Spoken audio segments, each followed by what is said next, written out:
오늘 마가복음 6장 함께 살펴보도록 하겠습니다. 마가복음은 예수님이 누구이신지 보여주고 있습니다. 또한 더불어 예수님을 믿는 제자는 누구인지 함께 보여주고 있는데요. 마가복음은 갈릴리에서 사역하신 예수님과 예루살렘에서 사역하시는 예수님을 두 부분으로 나누어서 그 길을 걸어가는 예수님을 집중적으로 살피고 있습니다. 이것은 이 세상에서 우리를 인도하여 하나님의 나라로 이끄시는 예수님의 모습을 보여주고 있는 것입니다. 제자는 곧 그 예수님이 걸어가신 그 길을 쫓아가게 되면 하나님의 나라에 이르고 주의 영광을 보게 될 것을 또한 보여주고 있는 것이죠. 예수님께서는 갈릴리에 하나님의 나라를 전파하십니다. 하나님 나라를 끌고 들어오신 것이죠. 그로 인하여 이 땅에 권세 잡고 있었던 귀신들이 쫓겨나게 되어지고 질병이 고침을 받는 역사가 일어나게 되어집니다.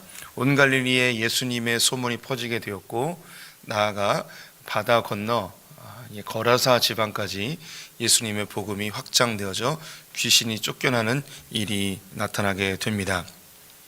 4장부터 8장까지 예수님의 배를 통해서 이동하는 사건들이 3번 등장하면서 거기에 맞추어 예수님이 누구이신지를 드러내는 장면들이 나옵니다.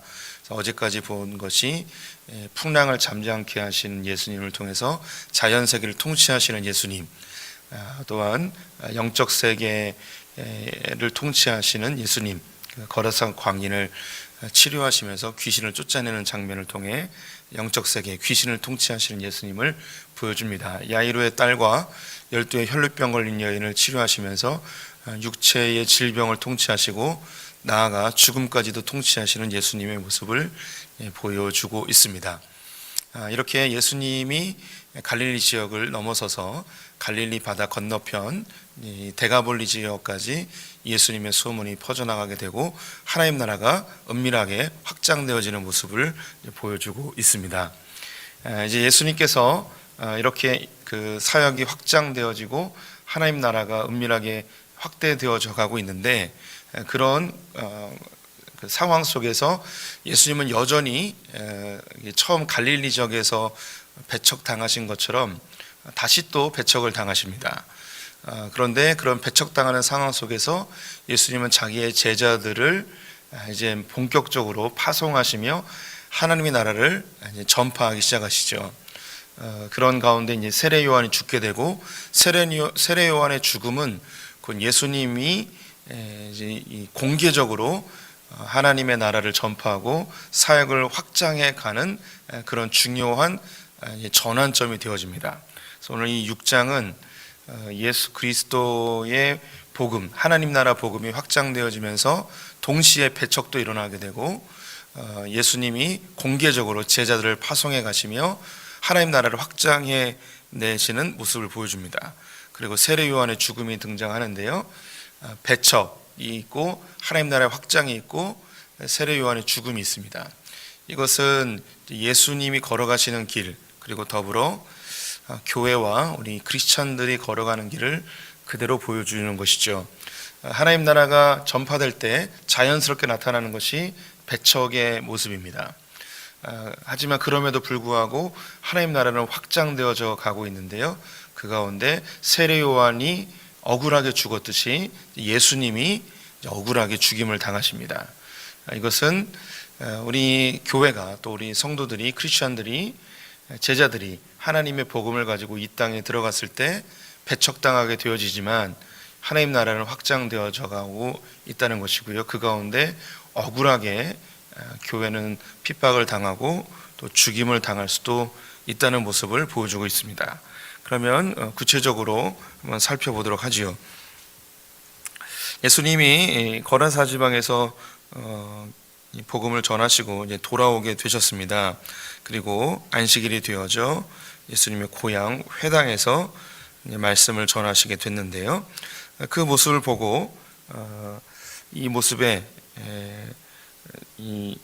순응하지 못하고, 즉 영접하지 못하고 배척하는 무리들이 있는데요. 3절 말씀을 보시면 이 사람이 마리아의 아들 목수가 아니냐, 야고보와 요셉과 유다와 시몬의 형제가 아니냐, 그 누이들이 우리와 함께 여기 있지 아니하냐 하고 예수를 배척한지라. 예수님의 고향에 있었던 사람들이 예수님을 배척하게 됐는데요. 이 배척하게 된 중요한 이유가 선입견입니다. 예수님에게 대한 선입견. 그들은 예수와 함께 자랐고 예수님의 태어나는 모습부터 성장하는 과정들을 다 보았습니다. 여기 3절에 보면 마리아의 아들 목수가 아니냐라고 이야기했는데요. 요셉의 아들 목수가 아니냐 이렇게 언급하지 않은 이유는 요셉이 죽은 거죠. 이것은 이 마가가 이 성경을 읽고 있는 독자들에게 이해를 돕기 위해 기록한 것으로 보면 되겠습니다. 요셉이 목수였고 그가 자녀들을 낳은 이후에 죽은 것으로 보여집니다. 어쩌면 요셉은 나이 많은 자였고 마리아는 나이 차이가 많이 난 어린 소녀로 이해하는 사람들도 있습니다. 그래서 이 요셉이 갑자기 사고로 죽은 것보다는 마리아보다 나이 차이가 많이 나서 일찍 죽은 것으로 그렇게 설명하는 사람들도 있는데요. 정확한 그 죽음의 배경은 알 수 없지만 예수님이 장성하기 전에 이 요셉은 일찍 죽은 것으로 보여지고요. 예수님이 그 가정을 책임지는 목수의 직업을 갖고 가정을 이끌었던 그런 실제적인 가장의 역할을 감당한 것으로 보여집니다. 특별히 이 시대에 고증을 해보니 이 갈릴리 지역에 새로운 수도를 만들고 있었다고 합니다. 이 나사렛 근처에 있는 세포리스라는 곳에 새로운 갈릴리의 수도를 이 로마에서 지으면서 이 목수들이 많이 필요했는데 그곳에서 일을 하였을 것이라고 설명하는 학자들도 있습니다. 이 지역에 있는 사람들은 예수님의 어린 시절을 다 보았고 그의 동생들도 다 알고 있습니다. 또 함께 자랐던 친구들도 있을 것이고 요셉의 예수님에게 형님이라고 불렀던 혹은 동생으로 여겼던 그런 많은 사람도 있었겠죠. 또 누이들도 그들과 함께 있었습니다. 이것이 그들에게 예수를 영접하지 못하는, 예수를 하나님의 아들로 인정하지 못하고 하나님 나라를 받아들이지 못하는, 경험하지 못하는 아주 중요한 이유가 되었습니다. 이 세상에서 예수를 배척하는 중요한 이유는 그들이 이미 갖고 있는 예수에 대한 선입견입니다. 동양 사회, 특히 한국 사회에서는 이 예수를 아직도 서양 귀신 정도로 생각하는 사람들도 있고요.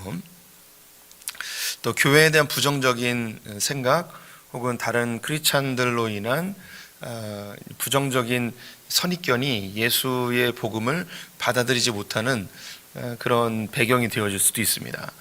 여러 가지 예수에 대한 부정적 생각, 선입견이 예수를 영접하지 못하는 이유가 되겠죠.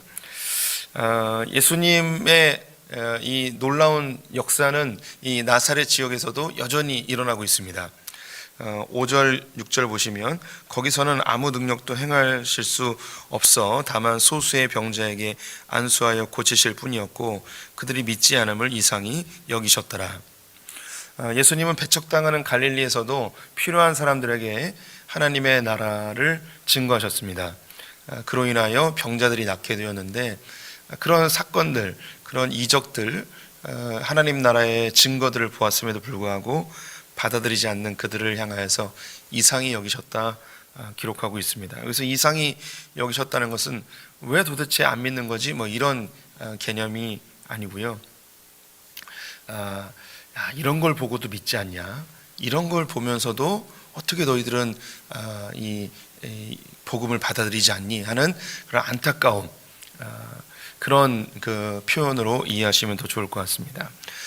지금도 하나님 나라는 확장되어지고 있고 하나님의 복음으로 인한 놀라운 역사들이 일어나고 있습니다. 하지만 교회에 대한, 예수에 대한 부정적 선입견을 갖고 있는 사람들은 예수를 받아들이지 않죠. 코로나 상황에서 한국 교회는 조롱과 비판의 대상이 되어지고 있습니다. 작년보다도 올해 지난 한 달여 동안 몇몇의 선교단체를 통해서 이 코로나가 더 확장되면서 그 교회에 대한 비난과 이 부정적 시각은 작년과 또 다른 양상으로 흘러가고 있습니다. 광주에서 한 교회를 찾아간 시위대들은 계란을 투척하며 교회를 이 세상에서 없애버릴 기세로 조롱을 하고 있습니다. 그럼에도 불구하고 우리 성도님들이 아셔야 되는 것은 하나님의 나라는 여전히 생명력 있게 전파되고 있다는 것입니다. 그래서 하나님의 나라의 증거와 또 하나님의 놀라운 이적과 복음의 생명력이 흘러가고 있는데, 교회에 대한 부정적 시선, 선입견으로 이것을 받아들이지 않는 그런 상황이 계속 연출이 될 텐데요. 우리 성도님들이 예수님의 이 시선으로 이 세상을 보셨으면 좋겠습니다. 세상이 이상한 거예요. 이렇게 이야기하면 듣는 사람들이 좀 기분 나쁠까요? 이상히 여기시는 거죠. 이래도 안 믿는, 이렇게 했는데도 안 믿는, 이상히 여기는 거죠. 교회는 이 코로나 상황에서 몸부림치고 있습니다. 교회의 좋은 이미지를 만들기 위해서 라기보다도 교회가 이 시대에 어떤 역할을 감당해야 될지 계속 고민하고 있습니다. 우리 성도님들은 이제 크리스찬들의 성도들을 만나고 있어서 몸으로 많이 못 느끼실 수도 있는데요. 저는 이제 목회자들을 주로 만나고 있지 않습니까? 목사님들 만나면 계속 고민하고 계세요. 그리고 이 코로나 상황에서 어떻게 이 대사회적인 교회 역할을 감당해야 될까 아주 이제 몸부림치고 계십니다. 우리 교회도 거기에 조그만 몸짓이지만 노력하고 있는데요. 나름대로 교회들마다 이 지역과 이 믿지 않는 사람들을 섬기기 위해서 열심히 애를 쓰고 있습니다. 그럼에도 불구하고 교회에 대한 부정적 시선은 계속 증가하고 있죠. 이상한 거예요. 교회가 늘 타겟이 되어지고 교회가 잘못한 부분이 분명히 있긴 한데 이 상황은 참 예수님이 이상히 여긴 것처럼 이상합니다.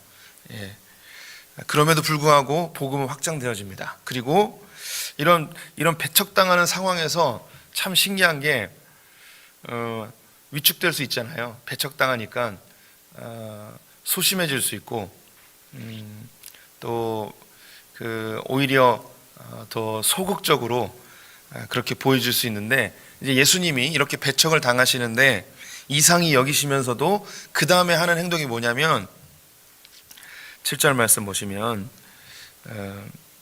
6절 하반부와 7절 이에 모든 촌에 두루 다니시며 가르치시더라. 12제자를 부르사 둘씩 보내어 더러운 귀신을 제어하는 권능을 주시고, 예수님은 이런 배척당하는 상황에서 제자들을 둘씩 짝을 지어 파송하시며 하나님 나라 복음을 전파하게 하셨습니다. 그로 인해서 12절 13절에 제자들이 나가서 회개하라 전파하고 많은 귀신을 쫓아내며 많은 병자에게 기름을 발라 고치더라. 이 제자들을 통해서 하나님 나라가 확장됩니다. 예수님이 하셨던 것과 똑같은 거죠. 갈릴리에서 하나님 나라를 끌고 들어왔더니 귀신이 쫓겨나고 병이 낫게 되어졌습니다. 이 제자들에게도 예수님이 가지셨던 그 권능을 그대로 부여하여서 귀신을 쫓아내고 병자를 낫게 하시죠. 하나님 나라는 여전히 전파되어지고 있습니다. 이 코로나 상황이 지나고 나면 어떤 그 하나님 나라가 이루어질지 아무도 알 수는 없습니다. 어쩌면 한국 교회는 더 위축되어질 수 있을지 모르겠지만 분명한 것은 하나님 나라는 여전히 확장되어질 것입니다. 전 세계적으로 하나님 나라가 더 확장될 것은 분명합니다. 이런 배척당하는 시대에 교회가 어떻게 해야 될 것인가? 복음을 들고 더 하나님 나라를 증거하기 위해서 애써야 됩니다. 예수님이 그렇게 보낸 것처럼 교회도 더 하나님 나라 전파에 힘을 써야 합니다. 위축돼서는 안 됩니다. 사단이 교회를 핍박하며 교회를 공격하면서 제일 크게 기대하는 것은 그런 배척과 핍박 속에서 복음 전파가 위축되고 교회가 소심해지는 것을 기대하겠죠. 하지만 하나님 나라는 그런 핍박과 배척 속에서 오히려 더 복음 전파가 확장되어지는 놀라운 능력들을 나타낼 것입니다. 그런 가운데 또 무슨 일이 벌어지는가? 세례 요한이 죽습니다. 이 세례 요한이 이 죽는 이 상황이 예수님은 배척당하고 복음은 점점 은밀하게 확장되어지는 그런 가운데 세례 요한이 죽지요. 예수님이 언제 죽으셨는가? 예수님의 인기가 가장 좋았을 때 예수님이 십자가에 달려 죽으십니다. 그리고 가장 복음이 편만하게 이 지중해 지역에 증거될 때, 많은 사람들이 예수를 영접하는 그때에 많은 순교자들이 나타나게 되어졌죠. 또한 지금도 이런 배척의 시기에 하나님 나라는 확장되면서 어쩌면 우리 가운데 순교를 당하는 사람이 나타날 수도 있고, 또 큰 핍박 속에서 고통을 당하는 우리의 지체들이 나타날 수도 있습니다. 하지만 그 가운데 여전히 하나님 나라는 확장되어질 것입니다. 제자들이 30절 31절에 보시면 사도들이 예수께 모여 자기들이 행한 것과 가르친 것을 낱낱이 고하니 이르시되 너희는 따로 한적한 곳에 가서 잠시 쉬어라 하시니 이는 오고 가는 사람이 많아 음식 먹을 겨를도 없습니다. 제자들이 돌아와서 예수님께 놀라운 하나님 나라의 사역들을 보고하게 되어집니다. 지금도 전 세계에 복음이 확장되어지고 있고 유례를 찾아볼 수 없는 놀라운 사역들이 일어나고 있습니다. 선교 보고에 의하면 현재 제일 부흥이 강력하게 일어나고 있는 곳은 지금 이슬람권에서 일어나고 있는데요. 인도네시아가 지금 굉장히 뜨거운 부흥이 일어나고 있습니다. 그리고 매우 핍박 가운데 있지만 이라크와 이란 지역에서도 복음이 확장되어지는 보고가 많이 들어오고 있습니다. 지금 인도네시아가 아주 뜨거운 부흥의 열기가 계속 보고되고 있는데요. 하나님 나라는 여전히 확장되고 있습니다. 동시에 인도네시아의 극단적인 이슬람 사람들은 기독교를 핍박하고 있고, 또 이란이나 이라크에서는 역시 믿는 자들을 핍박하는 일들이 지금도 많이 일어나고 있습니다. 그런 가운데서도 그런 핍박과 죽음, 순교 그런 상황이 있음에도 불구하고 우리에게 들려오는 이 소식은 복음이 여전히 확장되어지고 있다는 것이죠. 오늘 이 본문에 나와 있는 이 모습과 동일하게 흘러가고 있습니다. 예수님은 배척당하는 세상에 오셨고 하나님 나라를 전파하시며 귀신이 쫓겨나고 질병이 치유되어집니다. 그런데 그렇게 복음이 확장되어지는데 예수님은 죽임을 당하시죠. 그런데 예수님의 죽음 이후에 들려오는 소식은 더 복음이 확장되어진다는 것입니다. 예수님은 제자들을 보내십니다. 이리 가운데 양을 보내는 것 같다고 이야기하셨죠. 그래서 제자들이 파송되어졌습니다. 제자들을 통해서 귀신이 쫓겨나고 질병이 치유되어졌습니다. 그런 가운데 제자들의 모두가 요한을 빼고 다 일찍이 순교를 당하게 되어집니다. 하지만 들려오는 소식은 복음이 전파되어져서 사마리아와 땅끝까지 이르러 복음이 증거되고 로마가 기독교화 되어지는 일이 벌어졌죠. 세계 선교의 역사 속에서 그 어느 곳에서도 복음은 환영받지 못했습니다. 배척당하는 곳에 복음이 들어갔고, 그 복음이 들어간 곳에는 구습과 우상과 미신과 악한 문화들이 사라지고 그 사회가 개화되어지는, 질병이 떠나가는 역사를 경험하게 됩니다. 그런 과정 속에 교회들은 핍박당하고 순교의 피를 흘리며, 교회가 그럼에도 불구하고 들려오는 소식은 하나님 나라가 여전히 확장되어진다는 것이죠. 지금 이제 한국 교회는 엄청난 중요한 기로에 서 있는 것 같습니다. 이 사회는 교회를 유례를 찾아볼 수 없는 엄청난 배척의 시기, 조롱의 시대에 살고 있는데요. 이제 이런 조롱의 시대에 하나님께서는 한국교회를 다시금 이 한국 사회에 파송하십니다. 하나님은 배척당하는 거 알고 핍박당하는 거 알매도 불구하고 한국교회를 이 땅 가운데 다시 보내시는 거죠. 지금 우리가 그 상황에 놓여 있습니다. 그러면 이 코로나가 이제 올해면 마무리가 되겠죠. 이때 우리가 어떻게 반응하면 좋을까요? 제자들이 한 벌 옷을 가지고 지팡이를 가지고 아무것도 소유하지 않고 간 것처럼 한국교회는 겸손하게 그리고 검소하게 이 세상의 빛과 소금의 역할을 다시금 감당하기 위한 그럼 정말 무릎으로 하나님 앞에 선 그런 자세가 다시 한번 필요한 것 같습니다. 순교자의 마음 가지고 핍박 속에서도 복음을 전파하며 올바른 복음을 전파하며 예수님이 그렇게 죽은 것처럼 우리가 한국교회가 죽음의 각오로 순교의 각오로 다시금 설 때 혹은 어떤 교회는 사라질 수도 있지만 복음은 점점점 한국교회 가운데 전파되게 될 것입니다. 이 새벽에 우리 성도님들이 한국교회를 위해서 그리고 소풍교회를 위해서 더 기도해 주시면 좋을 것 같습니다. 이미 설교를 통해서 다 이야기한 것처럼 한국교회는 매우 중요한 시기에 놓여 있습니다. 이 코로나라는 엄청난 한국교회 배척의 시기에 주님은 다시 한국교회를 이 땅 가운데 보내길 원하십니다. 여기서 한국교회가 어떻게 반응하는가, 그거로 인해서 이 복음이 한국 사회에서 이 땅을 정말 하나님 나라로 바꿀 수 있는 중요한 정말 다이너마이트와 같은 그 폭발점을 하나님이 이 시기에 주지 않을까라는 기대감을 갖습니다. 우리 성도님들 배척의 시기이지만 복음 들고 멋지게 이 땅을 살아내는 분들 되시기를 축원드립니다. 기도하겠습니다.